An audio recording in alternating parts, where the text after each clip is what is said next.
The Xiu Chang Saga by user Hume Reddit. The Ox's Plan, Part 1. 1 year and 5 months after Vancouver. Ima would never get tired of bringing cubs on their first shuttle ride.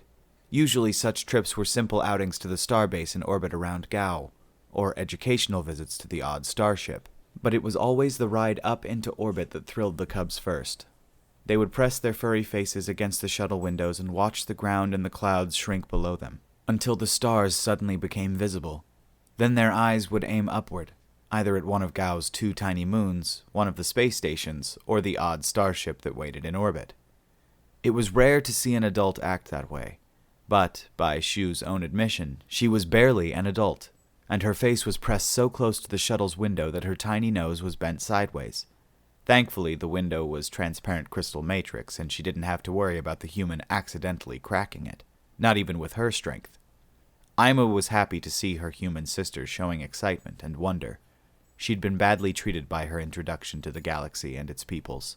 After the fateful visit to Furfeg in the city, the mothers had learned what human misery looked like.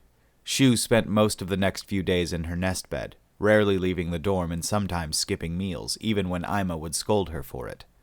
Unlike a Gaoian, she made no noise. Instead, her eyes watered continuously, and Ima found herself thinking back, trying to remember if she'd ever behaved the same way in the time she'd been with them. Had she been upset and they hadn't recognized it? Myun had barged her way into the sisters' dorm and comforted Xiu the way she would any other cub, by cuddling up. Xiu seemed to appreciate it, especially when the other cubs of her Taiji group decided Myun had the right idea. Soon their instructor was buried in furry little bodies, chittering and jockeying for space on top of the lone alien, their weight utterly meaningless to a creature that could carry them all simultaneously. It worked, the human making the first of her barking laughs in nearly a 10-day, and finally allowing herself to be dragged to the evening meal, where Yolna all but force-fed her. Ima had reported Xiu's improved spirits to Mother Supreme Gaoian, briefly astounded when she pondered the strange circumstances that led to her regularly exchanging holovid calls with arguably the most important being on Gao. It had been nearly half a Gaoian year since that meeting, since the human homeworld had been caged behind an immense bubble built from energy and fear. Gao was slowly taking its place within the Dominion, and as Gaoian had promised, the new member was making a nuisance of itself regarding the enclosure of the human world. They demanded specifications on the shield, debated how long it would be in place, and championed the rights and care of the humans trapped outside. Father Vian, leader of the Ebony Paw clan and chosen representative to the Galactic Council, had proven to be a particularly cunning member of a clan known for favoring intelligence. He'd begun subtly planting an idea into the heads of the other representatives, one by one. If the Gubnaraga-Vendragon Confederacy could trap one species within its star system, what was stopping it from doing it to others? It wasn't enough to get the other members to unify and demand the Confederacy remove the shield, but it kept them from being too celebratory about its use. If Furfeg knew about the trouble Gao was making, about the metaphorical knives being planted in people's collective backs, he didn't mention it. Instead, his periodic holovid calls to the commune, tense, hostile affairs as Ima still didn't like him, merely inquired about Xiu's health and how well she was subsisting among the Gaoians. He seemed concerned and sympathetic, but she often wondered whether he was checking to make sure the human hadn't snapped and started murdering everyone within reach. That was what the fools in the council thought would happen, wasn't it? One day, he'd called to ask Xiu to come to the council and plead for the humans in person, and Ima found herself granting the Gubnaraga-Vendragon some respect, much to her annoyance. It was an offer long overdue, and like any mother, Ima put aside her personal dislike for the big herbivore and helped Xiu prepare. She also demanded the right to go along. Though she wasn't inclined toward conspiracies, she'd leave that to the Courtai. She didn't trust leaving her friend purely in Furfeg's hands. "Is that the ship?" Xiu breathed, unaware of Ima's many worries. Her Gaori had continued to improve, and she was far more intelligible than she'd been even just half a year beforehand. She could still get lost if someone spoke too quickly, and a lot of her word choices were childish, which made sense because the majority of her language lessons had come from Myun. Furfeg had cautioned them not to bother trying to correct that when preparing her for her appearance before the council.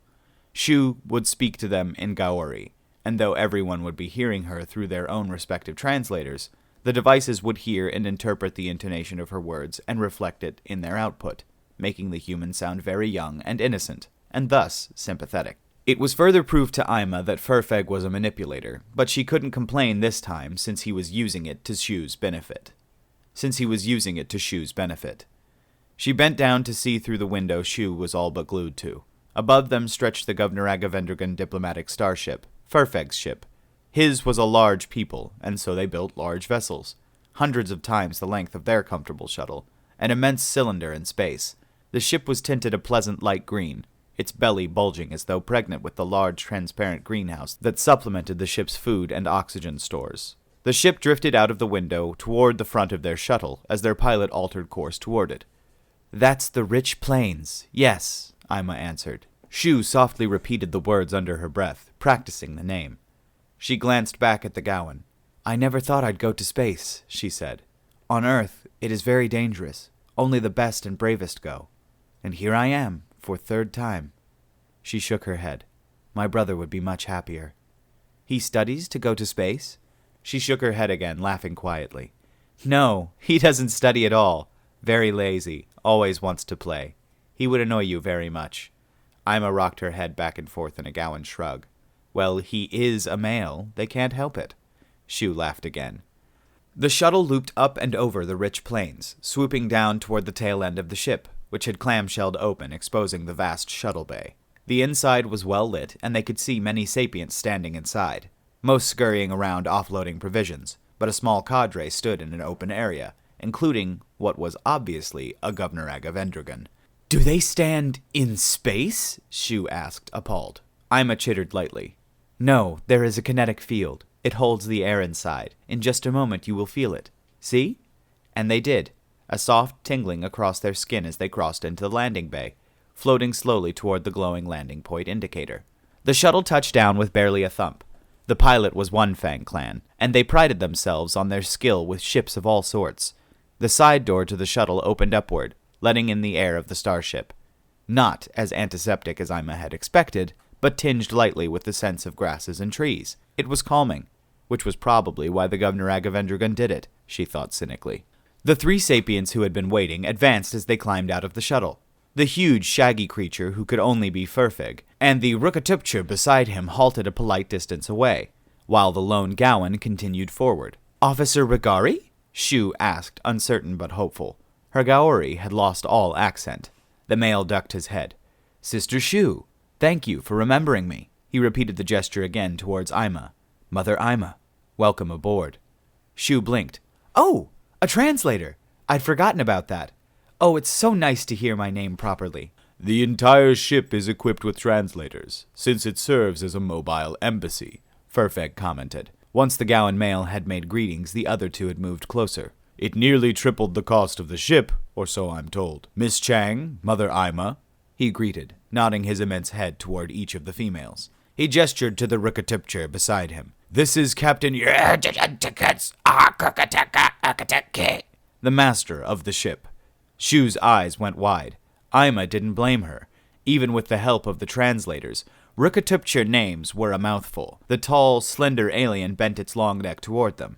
Ima ducked her head, and Xiu bent her upper body in her people's gesture of respect. Furfeg looked to the lone human. "The journey will take roughly a 10-day, and we'll be setting off soon. Is there anything you needed?"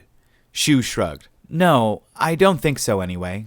All I have is my clothing, and I brought that with me." "Well, if you think of anything, let one of the stewards know. I've asked them to make the onboard fabricators available for your use. Just tell them what you need. For now, Officer Rigari, would you show our guests to their quarters?" At his assent, the captain and diplomat turned to leave the bay.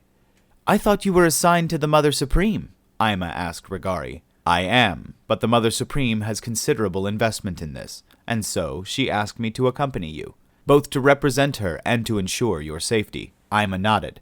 Apparently, she wasn't the only one to worry about the Dominion taking less care than they should of their human guest. "Xiu?" She knew she wasn't pronouncing her friend's name properly, and it was strange to have the translation devices all but pluck the word from her muzzle and correct it. But she liked it. She always felt as though she was slighting the human by calling her Xiu, even though it was a limitation of her muzzle, and Xiu never complained. Names were important. The human was looking at the cavernous landing bay and the unflickering expanse of stars beyond the kinetic field. A few of the stars moved. Starships taking off from Gao were coming in to land. Ima let her have the moment, and Regari did the same. Handsome, restrained, and sensitive, too? The stars were taunting her. After a moment, Xiu's long head fur, held back in its usual braid, rocked back and forth as she shook her head and sighed. Your quarters will have more windows, Regari commented. You can make them as transparent or as opaque as you prefer. Shall I bring you there? The females agreed, reaching into the shuttle for their baggage. Ima only had one bag, but Xiu had 3. Regari discovered the reason moments later. Here, Sister Xiu, I can carry one of... Oof! The Gaoan male blinked at the bag, which had stubbornly resisted his attempt to lift it. It would be impolite to chitter, but some of the humor had to show in her voice. Xiu's clothes are weighted to compensate for the lighter gravity, she pointed out. 1 set is fine, but 3 is heavy even for me, the human said sheepishly. Regari stared at them for a moment. I'll get a hover cart. Just a moment. Soon the 3 were walking through the huge corridors of the ship, sized as they were for Governor Vendragon. There were actually only about a dozen of the creatures on board, Regari explained. The majority of the 200 crew were Rukaturpture, like the captain, or their bluer, dimmer cousins, the Vizkatik. There were a smattering of other species as well, including nearly 24 Gaoans, operating in security. Soon the 2 females were left in their respective neighboring quarters. Ima waited for Regari to leave before looking around in disapproval. Like everything else on the ship, it was simply too big. The tables in bed had lowered themselves to a comfortable height for a Gaoan, but the bed was so large it could have held the entire sisters' dorm back at the commune, and left room for the mothers. Gaoan females didn't like to sleep alone. Hadn't Regari told them that? Unless the gesture was meant for Xiu, she supposed, a bit of privacy after so long immersed in an alien culture, an object of curiosity and concern. Ima wouldn't complain if Xiu was happy with the arrangement. She unpacked her lone bag, pulling out her data tablet and recording some holo messages to send back to the commune, letting them know they'd arrived on board safely and warning some of the cubs and sisters not to put whipped cream on everything edible. Not long after she sent the messages off, the shipboard audio system announced their departure. Through the large crystal window, she saw the stars tilt and begin to move, and before too long, they stretched as the huge vessel entered warp. Ima wondered what Xiu thought of the display. She should ask. In fact, it was nearing the time for the end-of-day meal. Would she be interested in eating together? Standing up, she left her tablet on the table and walked down the corridor to the guest quarters next to hers. She didn't think twice about simply entering. They were fellow females, after all. Xiu, would you like to eat? Whoa! Ima squawked as she stepped into Xiu's cabin. The gravity was set much higher than Gao's standard, and the step through the door was like falling down a stair. She flopped to the ground and wheezed as the breath was driven from her lungs. Xiu spun from where she sat watching the stars through her window. Her eyes went wide and she jumped to her feet. Oh, Ima! Computer, set gravity to Gao normal. I'm so sorry. Whoop! The situation played out in reverse as Xiu tried to dash over to help her friend. Unfortunately, she was in mid-step when the gravity field changed, so the perfectly reasonable strength she used to move forward suddenly became nearly twice what was needed. The human was launched into the air, arms wheeling, and landed with a heavy thud just in front of Ima. Ow? Xiu blinked. Sorry. The steward said the gravity in here could be set to something more like Earth, so I was trying it out. Ima waved a paw. I'm unhurt. I should have expected this. I was just coming over to ask if you wanted to share the end-of-day meal together. I'd like that. The 2 stared at each other from their respective positions on the floor. We don't have to tell Mian about this, do we? Xiu finally asked. I won't mention it if you don't. Deal. They decided to eat in Ima's quarters, settling in around the vast table next to each other after placing their orders with the ship's galley. They'd briefly pondered eating with the other Gaoans on board, but Ima didn't feel like putting up with a bunch of males who would likely trip over themselves trying to impress her, and Xiu simply didn't want to be stared at.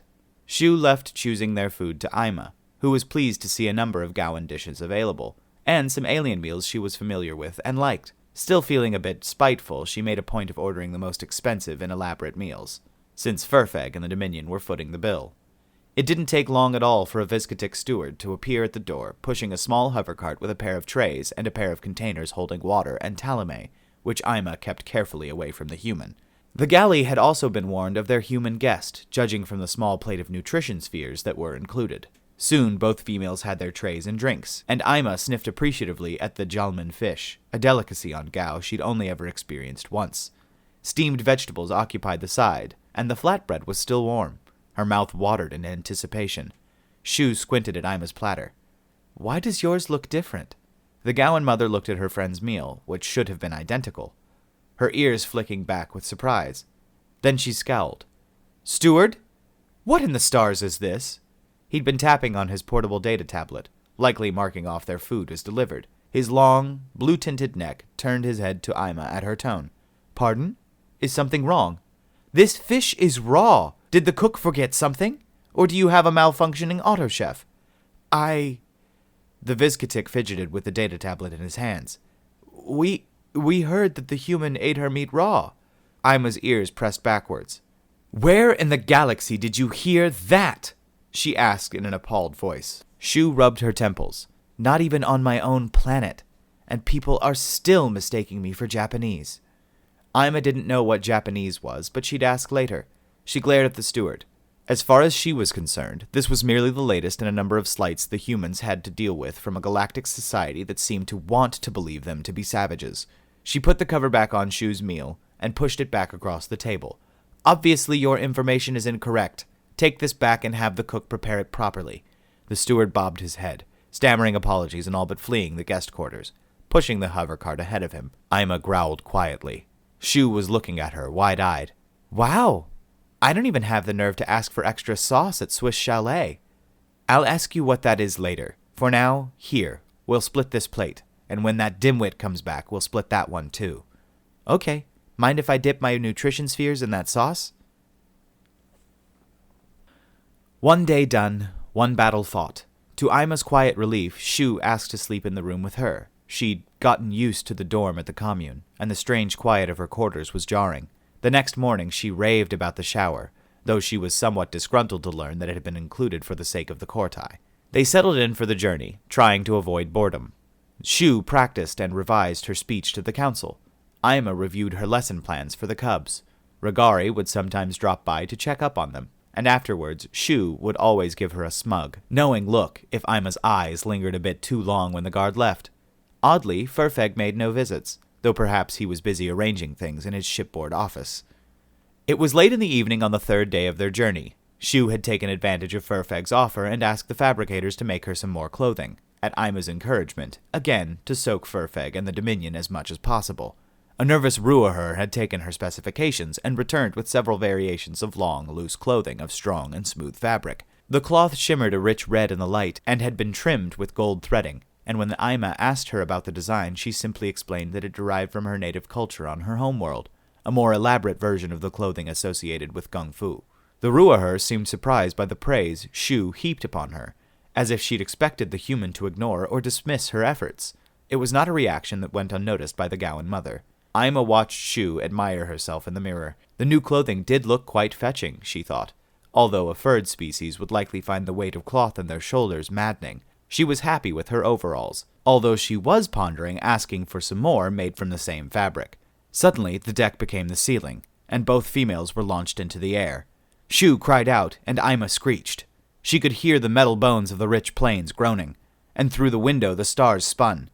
She was suddenly very appreciative of the huge bed when it caught her as the gravity fields reversed again. Xiu wasn't so lucky, crashing against the table which buckled under the human's weight, sending her sliding off to roll onto the floor.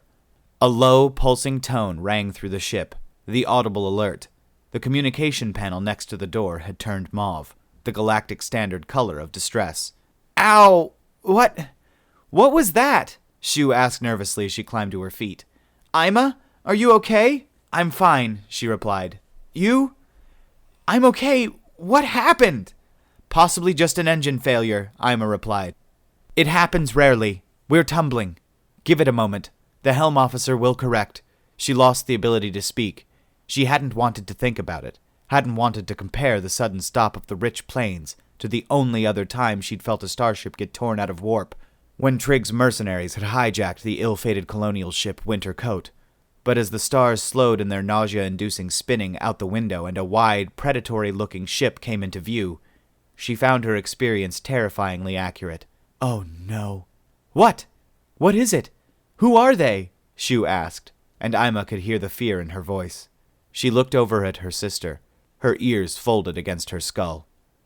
Hunters. Pleasure. Accomplishment. Alpha, the prey vessel has been caught by the grav spike. The projection of its trajectory between the fur-face world and the prey meeting station was accurate. The Alpha looked over at the Beta as it stood to give its report. In theory, it didn't need to stand. In fact, it could have spoken to the Alpha from anywhere on the ship with but a thought. Still, it was good for its subordinates to clamor for its favor. Acknowledgement. Approval. Very well. The trap was well laid. You may have second taste of the hunt.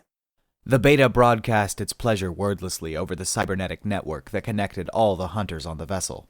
Theirs was a large pack, 30 strong, and the appetite of so many hunters was great, as was their ambition. A large pack meant large prey, and the herbivore vessel they'd caught was large indeed. The Alpha had a particular fondness for the meat of the large, shaggy herbivore prey.